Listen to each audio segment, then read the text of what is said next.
প্রাকৃতিক খেতি। প্রাকৃতিক খেতি বিশেষত যে আমরা প্রথম দিকে যে সমস্ত চাষবাস করে আসতাম সেইরকমই ব্যাপার আর কি। আমার হচ্ছে আমের স্টল। আমের ক্ষেত্রে আপনারা মালদার আম খুব ভালো বিখ্যাত, এবং মালদার আমের একটা বিশাল গুণাবলীও আছে, কিন্তু দিনের পর দিন যেভাবে পেস্টিসাইড এবং কেমিক্যাল পেস্টিসাইডগুলো অ্যাপ্লাই করা আছে আমের ক্ষেত্রে, সুতরাং আমের গুণবত্তাও কমে যাচ্ছে এবং টেস্টও হারিয়ে যাচ্ছে।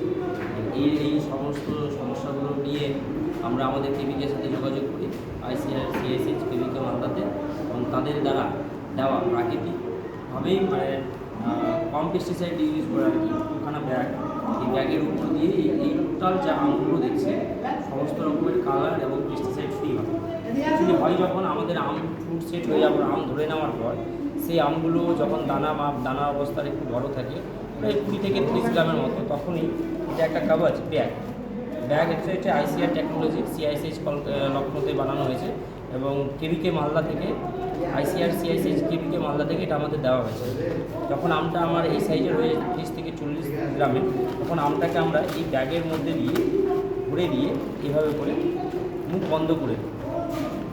যেহেতু আমটা একটা প্রোটেকশন অবস্থায় থেকে গেলো, প্রোটেক্ট হয়ে গেলো, মানে চারিদিক দিয়ে আমটাকে ঘিরে রাখা হলো, সুতরাং না এর মধ্যে কোনো কেমিক্যালের প্রয়োজন পড়ছে, না কোনো রকম রোগ পোকা দেখা দিচ্ছে।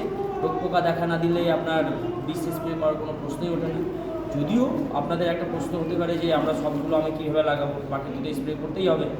হ্যাঁ, সেক্ষেত্রে যদি আপনি এর মধ্যে স্প্রে করেন, তার মধ্যেও এই স্প্রেটা জলটা এর মধ্যে ঢুকবে এবং বৃষ্টির জলের মধ্যে বৃষ্টির জলকে আঘাত করতে পারবে না।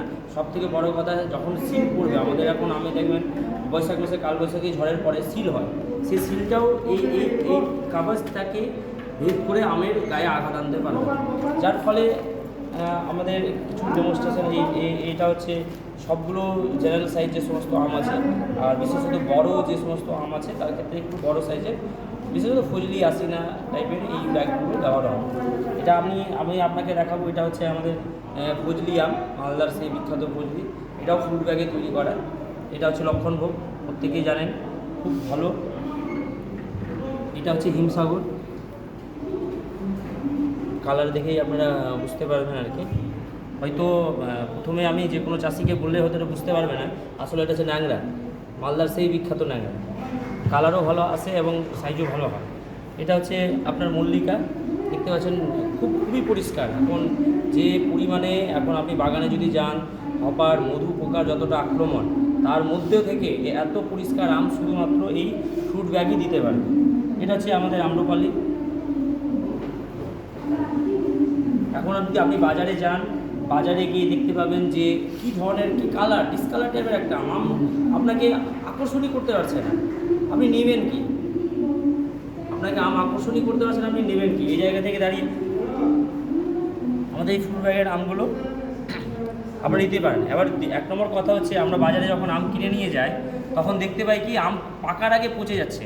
সেই সমস্যা থেকে এটা অনেকটাই মুক্ত পাবে, একদম মুক্ত। আর আপনার আমগুলো খুব ভালো টেকসই। অন্যান্য আম যদি আপনার পাকার পর 4 থেকে 5 দিন থাকে, এটা মিনিমাম 10 থেকে 15 দিন থাকবে, এবং পচনশীলতা মানে পচার পরিমাণটা, যেটা মার্কেট থেকে ডিফারেন্টভাবে আপনি যে আমগুলো পচে যাচ্ছে নিয়ে যেতে সেইগুলো থেকে আপনি এই ফ্রুট ব্যাগের আম ব্যবহার করবেন, খাবেন, খুব মুক্ত পাবেন। ধন্যবাদ। আমার নাম অনুপ্রসাদ সাউ, আমি একজন আম চাষি এবং ইংলিশ বাজার ফার্মার মাল্টিপারপাস কোঅপারেটিভ সোসাইটির ছিল।